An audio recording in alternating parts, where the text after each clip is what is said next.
ঠিক না? বসতে চাইলেও খারাপ লাগে, হাত দিয়েও খারাপ লাগে, ঘুমাতে চাইলেও ঘুম আসে না, ওরকম অস্থিরতা লাগে কি লাগে না? লাগে। কিন্তু তুমি যখন তোমার মায়ের রেহেম শরীফের মধ্যে আসলেন, তখন আপনার মায়ের ওরকম কোনো দুঃখ, বেদনা, যন্ত্রণা, ব্যথা কোনো কিছু ওরকম কখনো হয় নাই। বর্তমান তো সন্তান গর্ভে আসলে ডাক্তারও দেখাতে হয়, সিজার অনেক প্রকার ওই কম্পিউটারের মধ্যে দেখা যায়, ছেলে নাকি মেয়ে দেখা যায় কি যায় না? যায়। এখানে একটা কথা বলে ফেলি। গত জমাবার একটা বিষয় নিয়ে আমার দোকানের মধ্যে একজন আলেমের স্ত্রী বলে ফেলল, আগে বলতে কে নাউজুবিল্লাহ বলেন, আরো জোরে বলেন নাউজুবিল্লাহ। উনি আমাকে বলল, হুয়া রসুল যখন দুনিয়া লাইবু ইবে কি মাই হনা বলা হুয়া মা আমাকে হই পারে না? নাউজুবিল্লাহ।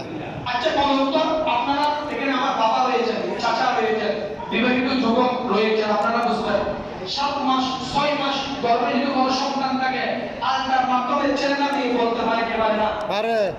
আওয়াজ দিয়ে বলে না, বলতে পারে কি পারে না? পারে। বর্তমান প্রযুক্তি যদি আল্লাহর মাধ্যমে ছেলে না মেয়ে বলতে পারে, যেদিন আমার রাসূল রাহমাতুল্লিল আলামিন দুনিয়ার জমিনে তাশরীফ আনবেন, হাদিস শরীফের মধ্যে আমার হাদিস শরীফের মধ্যে দেখলে দেখা যায় ওই দিন দুনিয়ার মধ্যে কোন মহিলা জন্মগ্রহণ করে নাই, কোন নারী জন্মগ্রহণ করে নাই, যতগুলি জন্মগ্রহণ করেছেন সবগুলোই পুরুষ, সবগুলোই পুরুষ। উচ্চ আওয়াজ দিয়ে বলেন না সুবহানাল্লাহ।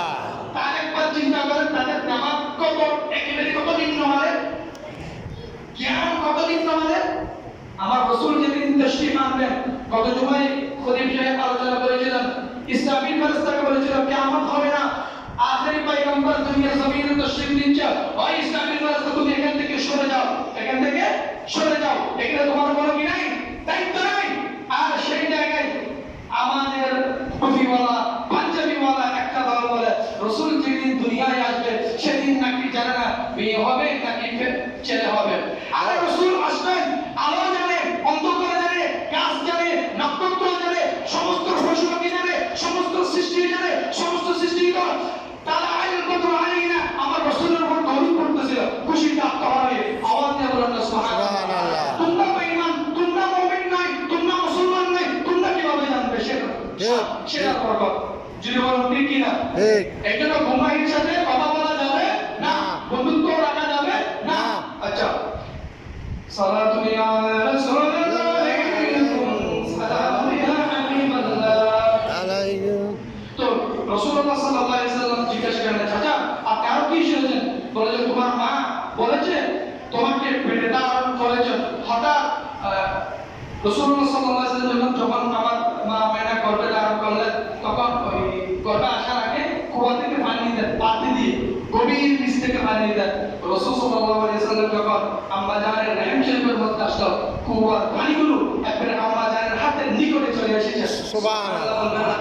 বলুন যে পানি যদি জানে রেহেম শরীফের মধ্যে, মা আমাদের রেহেমের মধ্যে রহমাতুল্লিল আলামিন তশরীফ এনেছে, আর তারা জানে না রহমাতুল্লিল আলামিন তশরীফ আনবে, কিরকম গোমরাহ। আচ্ছা, তো রাসূলুল্লাহ সাল্লাল্লাহু আলাইহি ওয়াসাল্লাম আবারও জিজ্ঞাসা করলেন, চাচা আপনি আরো কি জানেন? তখন আবু তালেব বলল, তোমার মা যখন তোমাকে গর্ভে ধারণ করেছিল, রোদের মধ্যে যখন হেঁটে যাচ্ছিল, কিসের মধ্যে বাবা? রোদের মধ্যে যখন হেঁটে যাচ্ছিল, আকাশের একচন্দ্র মেঘ তোমার মাকে ছায়া দিচ্ছে। সুবহানাল্লাহ। আরো জোরে বলেন না সুবহানাল্লাহ। সুবহানাল্লাহ। তোমার আম্মাকে একচন্দ্র মেঘ কি দিচ্ছে বাবা? ছায়া দিচ্ছে। তোমার আম্মাকে যেদিকে যায় ওই মেঘ সেদিকে চলে যাচ্ছে বাবা। সুবহানাল্লাহ। সুবহানাল্লাহ। আচ্ছা চাচা আপনি এরপরে আরো কি জানেন? তোমার মা যখন রাস্তা দিয়ে হেঁটে যাচ্ছেন, দুই রাস্তার পাশে গাছ আছে না, গাছ ও গাছগুলো নত হয়ে তোমার মায়ের কদমে সালাম দিচ্ছে বাবা। সুবহানাল্লাহ। রাসূলুল্লাহ আরো প্রশ্ন করেছেন, আপনি আরো কি জানেন? তোমার মা যখন পাহাড় দিয়ে পাশ দিয়ে হেঁটে যাচ্ছেন, পাহাড়ের পাথরগুলো ওই পাহাড় থেকে নেমে তোমার মায়ের কদমে সালাম দিচ্ছে বাবা। সুবহানাল্লাহ। আরো যদি বলুন না সুবহানাল্লাহ। সুবহানাল্লাহ। আচ্ছা এবার চাচা আপনি আরো কি জানেন? সন্তান জন্মলাভ করার সময় আমাদের মায়েরা অনেক কষ্ট সহ্য করে, তাই না?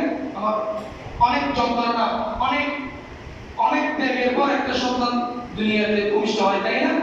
আমার আবু তালেব বললেন রাসূল সাল্লাল্লাহু আলাইহি ওয়াসাল্লামকে, যখন তুমি তোমার মায়ের রেহেম থেকে দুনিয়ার মধ্যে তশরিফ আনতেছিলেন, তখন আপনার মায়ের মধ্যে কোনো অনুভূতি ছিল না। মানুষ বলতেছে তোমার সন্তান, তোমার মাকে বলতেছে সন্তান হবে, কিন্তু তোমার মায়ের কোনো ফিলিংস অনুভব করতে পারে নাই। সুবহানাল্লাহ বলেন। আচ্ছা চাচা, আপনি এরপর কি শুনেছেন? তোমার মা বলেছেন অন্যান্য সন্তান জন্ম হলে দুর্গন্ধ হয়, রক্ত পানির একটা দুর্গন্ধ বাইর হয় না, দুর্গন্ধ হয়, ওগুলো স্যাপলন দিয়ে পরিষ্কার পানি দিয়ে পরিষ্কার করতে হয়, ঠিক না বাবা? কিন্তু তুমি যখন দুনিয়ার জমিনের মধ্যে তশরিফ এনেছিলে, তখন বেশ আম্বরের চেয়ে সমস্ত পৃথিবী সুগন্ধ হয়েছিল, সমস্ত খুশক হয়ে গিয়েছিল। সুবহানাল্লাহ। ওইবার থেকে কি বাইর হচ্ছে বাবা? খুশক কি বাইর হচ্ছে? খুশক, বেশ আম্বরের খুশক বাইর হচ্ছে, কোনো দুর্গন্ধ বাহির হয় নাই। তো চাচা আপনি এরপরে কি জানেন? তো তোমার মা বলেছিল পৃথিবীতে সন্তান যখন শুভ আগমন ঘটে, তখন নারীগুলো কাটতে হয় না, বলে যে না তোমার নারীগুলো কাটতে হয় না, কে জানো তোমার মায়ের গর্ভ থেকে আসার পূর্বে একেবারে পরিষ্কার করে তোমাকে দুনিয়ার জমিনের মধ্যে পাঠিয়ে দেবে। সুবহানাল্লাহ। আচ্ছা চাচা এরপরে কি জানেন? পৃথিবীতে পুত্র সন্তান জন্ম হলে, পুরুষের জন্ম হলে, শিশু সন্তানের সবচেয়ে জন্ম হলে ওকে খতনা করাতে হয় না? খতনা আমরা কথা বলি, খতনা করাতে হয় না? তোমার মা বলেছে তুমি যখন দুনিয়ার জমিনে তশরিফ আনতেছিলে বাবা, তখন আল্লাহর পক্ষ থেকে তোমাকে খতনা একেবারে পাক পবিত্র করে ফোটানো হয়েছিল। সুবহানাল্লাহ। আচ্ছা এগুলো সব তো আমার রাসূলের শান। এগুলো পাথর সেজদা করে, মাটি সেজদা করে, ফুল কাটাগুলো ফুল হয়ে যায়, পানি আমার আম্মাজানকে সম্মান করে, আসমানের তারা আমার আম্মাজানকে সম্মান করে, মেঘ আমার আম্মাজানকে সম্মান করে। কিসের কারণে করে? রাসূলের কারণে। সবাই বলেন কিসের কারণে করে? রাসূলের কারণে। আচ্ছা এরপর বললেন বাবা যখন সন্তান প্রসব হয়ে যায়, তখন আশেপাশে রক্ত পানি ওগুলো পড়ে থাকে না, ওগুলো পরিষ্কার করতে হয় স্যাপলন দিয়ে, পরিষ্কার পানি দিয়ে। বাবা তোমার আশেপাশে তুমি যে ঘরে জন্মগ্রহণ করেছিলে, রক্ত কোনো পানি ওখানে ছিল না, ওখানে ছিল সবগুলো জান্নাতে ঘুরে গেল। সুবহানাল্লাহ। জান্নাতে খুশবু ছিল, সুবহানাল্লাহ। রক্ত পানি না। সালাতু ইয়া রাসূলুল্লাহ আলাইকুম, সালামু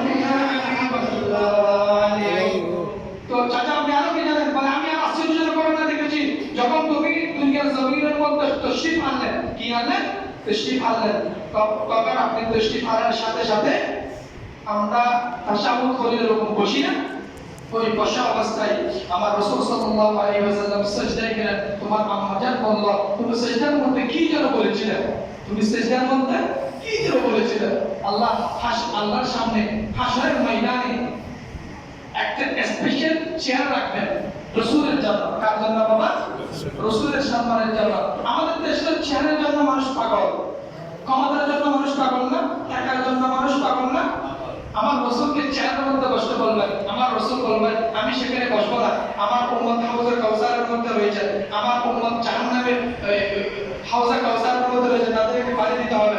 আমার উম্মত ওই যেটা ফুলসিরাত তৈরি করছে, ফুলসিরাতের মধ্যে অপেক্ষায় রয়েছে, আমাকে সেখানে যেতে হবে, হাউজে কাউসারে যেতে হবে। জাহান্নামের মধ্যে আমার উম্মত যদি ডুবে যায়, ওই উম্মতকে বাইরে এনে জন্য আমাকে জাহান্নামে যেতে হবে। আমি যতক্ষণ পর্যন্ত আমার সমস্ত উম্মতকে আমি শামিল করতে পারবো না, আমার সমস্ত উম্মত জাহান্নাম থেকে মুক্তি পাবে না, ততক্ষণ পর্যন্ত আমি এই চেয়ারে বসবো না। আমাদের দেশে ওরকম চিন্তা করে, ওরকম করো, আমার রাসূলের যোগ্য উদ্দেশ্যে নেতা আছে। গতকাল একটা নিউজের মধ্যে দেখলাম প্রতি বছরে 2700 কোটি টাকা বাংলাদেশ থেকে পাচার হয়, বিদেশের মধ্যে কি হয়? পাচার হয়। এরা রাজনীতি করার সময় বলে দেশের জন্য রাজনীতি করি, দেশের মানুষের জন্য রাজনীতি করি, দেশের মানুষের বাধ্য উন্নয়নের জন্য রাজনীতি করি, দেশকে সমৃদ্ধশালী করার জন্য রাজনীতি করি, আইনের শাসন প্রতিষ্ঠার জন্য রাজনীতি করি, দেশের সুশাসন কায়েমের জন্য রাজনীতি করি, দেশে মানবতা প্রতিষ্ঠার জন্য, ন্যায় বিচার ইনসাফ প্রতিষ্ঠার জন্য রাজনীতি করি। কিন্তু ৭১ সালের পর থেকে আজকের দিন পর্যন্ত যতগুলি রাজনৈতিক নেতা এসেছেন সবগুলি তাদের নিজেদের পেট ভরণ, তাদের নিজেদের জন্য রাজনীতি করেছে, দেশের মানুষের বাধ্য উন্নয়নের জন্য কাজ করে না। এরা কখনো আমার রাসূলের দরভুক্ত হবে? হবে না। এরা দুর্নীতিবাজ, এরা ডাকাত, এরা চোর, এরা আমাদের বাধ্য নিয়ে, আমাদের জাতির ভবিষ্যৎ নিয়ে, আমাদের জাতির শরীক হতে পারে না। এদেরকে আমরা নেতা বানাই, এদেরকে আমরা কি বানাই? নেতা বানাই। 10 টাকা দিলে রোগে দেবে, 20 টাকা দিলে আবার ওটা এখান থেকে চিনিয়ে দিবে, ওরা হয় আমাদের নেতা। নাউজুবিল্লাহ বলেন না। এই জন্য প্রথমে আমাদেরকে সৎ হতে হবে। আমরা যদি সৎ হই তাহলে আমরা সৎ নেতা পাবো, সৎ কবি পাবো। সালাতু ইয়া রাসূলুল্লাহ আলাইকুম, সালাতু ইয়া হাবিবাল্লাহ আলাইকুম। তো বাবা তুমি যখন সিজদায় পড়েছিলে, সিজদা থেকে উঠে শাহাদাত আঙ্গুলটা তুমি উপরের দিকে করেছিলে, তখন পারস্য রোম সমস্ত রাজত্ব সবগুলোই তোমার কদমে এসে চুমু দিয়েছিল। সুবহানাল্লাহ। তো এরপরে কি আরো আশ্চর্যজনক ঘটনা হলো, গাইবে একটা আওয়াজ আসলো, গাইবে আওয়াজ এসে আপনাকে আমার রাসূলকে মানে উত্তর দক্ষিণ পূর্ব পশ্চিম সব কারণে খুব তাড়াতাড়ি বলে দিচ্ছি, ভ্রমণ কারণ হয়েছিল। সুবহানাল্লাহ বলবেন না?